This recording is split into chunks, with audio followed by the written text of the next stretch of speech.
Hi friends, நம்ம பார்க்க போகிற திரைப்படம் த ப்ரூட்டலிஸ்ட். அதை இயக்குனது பிராடி கார்பெட். அவர் ப்ரொடியூஸ் பண்ணி அவரே எழுதியிருக்காரு. இந்த படம் வந்து லாஸ்லோ டோத்ன்ற ஒரு ஆர்கிடெக்டரை, ஹங்கேரியன் ஆர்கிடெக்ட். அவர் வந்து பார்த்திங்கன்னா ஒரு ஹாலோகாஸ்ட்ன்ற அந்த நாஜியோட கொடுமையிலேருந்து இவர் தப்பிச்சு இவர் வந்து குடியேறி இங்கே என்ன அமெரிக்காவில் வந்துடுறாரு. அங்கே வந்து என்ன ஸ்ட்ரகிள் பண்ணுறாருன்னு தான் படத்தோட கதை. இது வந்து பார்த்திங்கன்னா 3 ஹவர் போகுது. ஃபஸ்ட் ஆஃப் வந்து பார்த்திங்கன்னா பார்ட் 1 சொல்கிறாங்க. அது வந்து அவரோட வருகை, அதில் வந்து என்ன எல்லாம் பிரச்சனை நடக்குது, அவர் யார் கூட சேர்றாரு, அவங்க ஃப்ரெண்டு யார் கூட சேர்ந்து அந்த தொழிலை பண்ணுறாரு அப்படின்றது தான் ஃபஸ்ட் பார்ட்டு. அது வந்து பார்த்திங்கன்னா த எனிக்மா ஆஃப் அரைவல்னு சொல்கிறாங்க. ஸோ செகண்ட் ஆஃப் வந்து பார்த்திங்கன்னா பார்ட் 2ன்னு போட்டு த ஹார்ட் கோர் ஆஃப் பியூட்டின்னு சொல்கிறாங்க. அப்புறம் எபிலாக்ன்ற ஒரு பார்ட்டோட படம் முடியும். அது வந்து த ஃபஸ்ட் ஆர்கிடெக்சர் பினாலின்ற மாதிரி. இதில் ஆண்ட்ரியன் ப்ராடி வந்து ஹீரோ நடிச்சிருக்காரு. லாஸ்லோ டோத்தா அவர் நிறைய இடத்துல சூப்பராக நடிச்சிருப்பார். அவங்க ஒய்ஃப் வந்து ஒரு நோய்வாய்ப்பட்டவங்க. அவங்க மருமகள் வந்து பார்த்திங்கன்னா வாய் பேச முடியாதவ.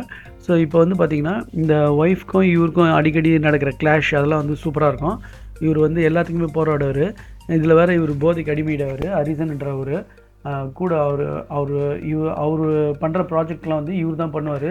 தேட்ரு, நூலகங்கள், தேட்ரு, லைப்ரரி, அது மாதிரியான விஷயங்கள்லாம் வந்து பார்த்திங்கன்னா இவர் பண்ணுற மாதிரியான ஹாரிசனோட ப்ராஜெக்டில் பண்ணுற மாதிரி இருக்கும். அது இல்லாமல் அடுத்தவங்க சில பேர்கிட்டலாம் இவரோட தொழில் விதமாக வந்து இவர் மோதுவார். மற்ற டெவலப்பர்கிட்டலாம் இவர் மோதுவார். ஸோ இவர் வந்து கடைசியில் எப்படி அந்த போதை பழக்கத்துக்கு அடிமையாக பிரச்சனைகள் வரும். இது மாதிரி நிறைய ஸ்ட்ரகிள்ஸ் பண்ணுவார். ஸோ அவங்க ஒய்ஃப்க்கு வந்து உடம்பு சரியில்லாமல் போயிடும்.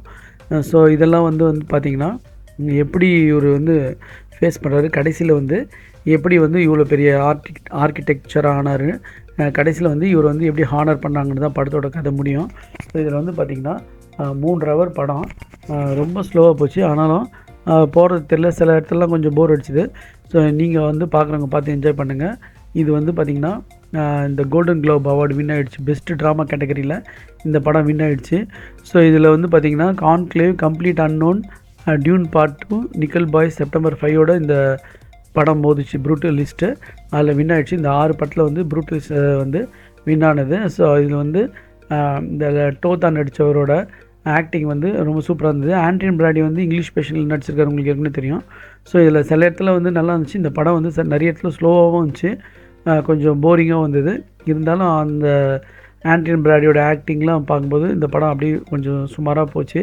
ஸோ இது வந்து பெஸ்ட்டு ட்ராமா கோல்டன் லயன் அவார்ட்லாம் வாங்கியிருக்கு. ஸோ நீங்கள் பார்க்குறவங்க பார்த்து என்ஜாய் பண்ணுங்கள். இது என்னோடய கருத்து தான். Thanks friends.